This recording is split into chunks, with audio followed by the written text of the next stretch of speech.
మరో breaking news చూస్తున్నాం. కాసేపట్లో జీవీఎంసీ డిప్యూటీ మేయర్ ఎన్నిక ప్రారంభం కానుంది. దీంతో డిప్యూటీ మేయర్ పదవిపై కూటమి నేతల్లో టెన్షన్ కొనసాగుతుంది. ఉదయం 11కి జీవీఎంసీ కౌన్సిల్ హాల్లో సమావేశం షురూ కానుంది. ఇక సమావేశానికి కోరం సరిపోతే డిప్యూటీ మేయర్ అభ్యర్థిని ప్రకటించే అవకాశం కనిపిస్తుంది. డిప్యూటీ మేయర్ పదవి కోసం టీడీపీ జనసేన నుంచి తీవ్ర పోటీ ఉంది. ఏప్రిల్ 26న జరిగిన అవిశ్వాస తీర్మానంతో వైసీపీ నేత జియానీ శ్రీధర్ పదవి కోల్పోయారు.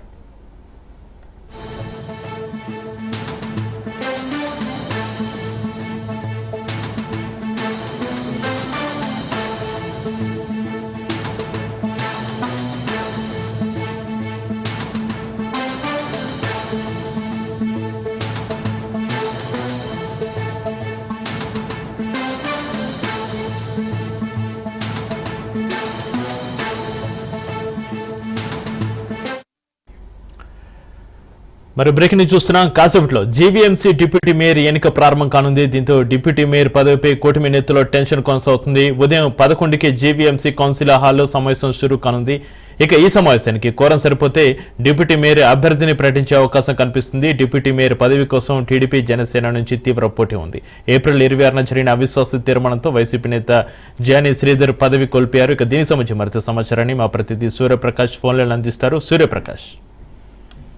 చక్రి, జీవీఎంసీలో ఈరోజు డిప్యూటీ మేయర్ ఎన్నికైతే జరగబోతుంది. ఇది గత వైసీపీ ప్రభుత్వంలో జీవీఎంసీ డిప్యూటీ మేయర్ పదవిని చేజిక్కించుకున్న డిప్యూటీ మేయర్ జియానీ శ్రీధర్ గత నెల 26వ తారీఖున అవిశ్వాసంలో అయితే పదవిని కోల్పోవడం జరిగింది.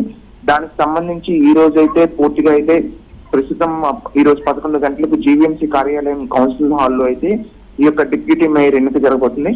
కానీ ఇక్కడ ఉత్కంఠ ఏంటంటే మేయర్ ఎన్నికప్పుడైతే ఒక్కసారిగానే ముందుగానే పేరు ఎవరికైతే తెలియడంతో ఆ యొక్క ఎన్నిక అనేది చాలా సులభంగా జరగడం జరిగింది. కానీ డిప్యూటీ మేయర్ పైన అయితే టీడీపీ జనసేన మధ్య అయితే తీవ్ర పోటీ అయితే నెలకొంది. చక్రి, ముఖ్యంగా ఇక్కడ చెప్పుకోవాల్సింది ఏంటంటే ఇక్కడ దాదాపు 20 మంది అయితే దీనికోసం అయితే ఆశావాహులు అయితే ఉన్నారు. విచిత్రంగా పోటకి ఒక్కొక్క రంగు మంచుకోవడం అయితే జరుగుతుంది. డిప్యూటీ మేయర్ ఎన్నికలకు దాదాపు 20 మంది ఆశావాహులు ఉండడంతో అదంతా కూడా షీల్డ్ కవర్ లో పెట్టేసి పేరును ఇప్పటికి కూడా రిలీజ్ చేయలేదు. ఇలా రిలీజ్ ఏమైనా చేస్తే ముందుగా ప్రకటిస్తే దాదాపు కార్పొరేటర్లు ఎవరైనా సరే రావడానికి కౌన్సిల్ హాల్ కి మీటింగ్ కి హాజరు కాకపోవచ్చు అనే భయంతో అయితే ఈ యొక్క షీల్డ్ కవర్ లో అయితే వాళ్ళ పేరుని అయితే ఉంచడం జరుగుతుంది. ప్రస్తుతం సమావేశానికి కోరం సరిపోవడానికి అయితే అందరూ కూడా హాజరవ్వాల్సిన అవసరం ఎంతైనా ఉంది. దాదాపు 74 మంది అయితే ఉండాలి దీనికి కోరం సంబంధించి. కానీ 74 మందికి పేరు ఎవరైనా బయటకు పెడితే 20 మందిలో మిగతా వాళ్ళు వారి యొక్క వర్గం అయితే బయటకు రాకపోవచ్చిన భయంతో అయితే వీళ్ళందరూ కూడా ఈ యొక్క షీల్డ్ కవర్ లో పెట్టి అగ్రనాయకులు ఇప్పుడు ఎమ్మెల్యే ఎంపీ ఎవరైతే ఉన్నారో వాళ్ళైతే దీని పేరు తెలిసినా కూడా బయట పెట్టకుండా ఉంచడం అయితే జరుగుతుంది. చక్రి, ముఖ్యంగా జీవీఎంసీ డిప్యూటీ మేయర్ ఎన్నికల్లో టీడీపీ ఒకవేళ జనసేన కేటాయిస్తే బాయ్కట్ చేసే అవకాశం ఉంటుందని తెలియజేయడంతో దాదాపు టీడీపీ వర్గాలందరూ కూడా అప్రమత్తమయ్యి ఇప్పటికే వాళ్ళందరూ కూడా ఒక హోటల్లో మీటింగ్ పెట్టుకోవడం కూడా జరుగుతుందని సమాచారం అయితే మనకు అందుతుంది. ఒక పక్కన టీడీపీ వైపు వస్తే మొల్లి హేమలత వైపు రావచ్చు, జనసేన అయితే ఉషశ్రీకి కేటాయిస్తారని అనే వాదన అయితే బయట వినిపిస్తుంది. ముఖ్యంగా జనసేన నుండి కానీ టీడీపీ నుండి కానీ వీళ్ళు వచ్చే అవకాశం అయితే ఉంటుంది.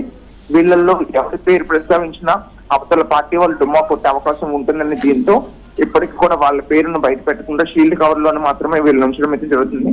టీడీపీ కార్పొరేటర్లు అందరూ ప్రస్తుతం ఒక హోటల్లో పర్సనల్ మీటింగ్ పెట్టుకోవడం జరిగింది. దీనికి నాయకులు అగ్ర నాయకులైన ఎమ్మెల్యేలు ఎంపీలు కూడా వెళ్లి వాళ్ళతో మంతనాలు జరిపే ప్రయత్నం అయితే చేస్తున్నారు. కానీ ప్రస్తుతం ఆ మంతనాలు జరిపినా కూడా ఎక్కడ కూడా వాళ్ళు తగ్గము, మాకు తప్పనిసరిగా డిప్యూటీ మేయర్ కూడా మాకే కావాలి, ఎందుకంటే అత్యధికమైన కోరం మా వైపే ఉంది, మద్దతు అంతా మా వైపే ఉందనే విషయాన్ని అయితే తెలియజేస్తున్నారు. చక్రి, సూర్యప్రకాష్, కాసేపట్లో జీవీఎంసీ డిప్యూటీ మేయర్ ఎన్నిక ప్రారంభం కానున్న నేపథ్యంలో ఆశావాహుల పరిస్థితి ఏంటి? ఆశావాహులు ఏమంటున్నారు? ఎవరికి వారు ఎలాంటి ధీమా వ్యక్తం చేస్తున్నారు?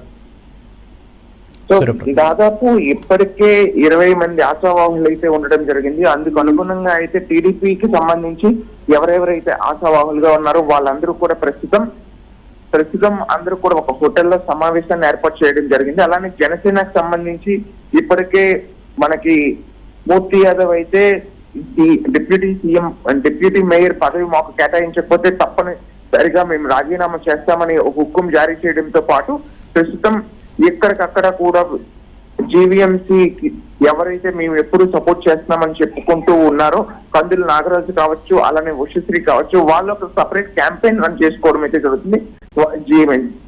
జనసేనతో పాటు టీడీపీలో కూడా వాళ్ళకి తక్కిత ఉన్న వాళ్ళని తీసుకొని వచ్చి వాళ్ళతో మీటింగ్ పెట్టడం కూడా జరుగుతుంది.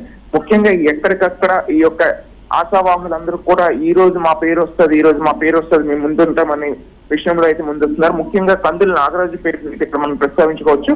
కందుల నాగరాజు ఒక ఎమ్మెల్యే సీట్ కోసం ఆశపడుతూ, అలానే మేయర్ సీట్ కోసం ఆశపడుతూ ప్రస్తుతం డిప్యూటీ మేయర్ పదవి కోసమైనా నాకు వస్తుందనే ఆశతో అయితే ఎదురు చూడడం అయితే జరుగుతుంది. కందుల నాగరాజు దాదాపు అన్ని వైపులా కూడా అన్నింటినీ సంసిద్ధం చేసుకొని దాదాపు ఒక 30 మంది కార్పొరేట్లను కూడా అతనితో టచ్ లో ఉండే విధంగా అయితే ప్రయత్నం చేస్తున్నారు. కానీ ప్రస్తుతం ఇది ఎవరికి వస్తుందని తెలియకపోవడంతో ఈ యొక్క 20 మంది ఆశావాహుల్లో కూడా నా పేరు ఉంటుంది అనే ఆశతో ఉత్కంఠంగా అయితే ఉంది. దాదాపు 11:30 అయ్యేసరికి పూర్తిగా క్లారిటీ వచ్చే అవకాశం ఉంటుంది. Right, thank you Suryaprakash.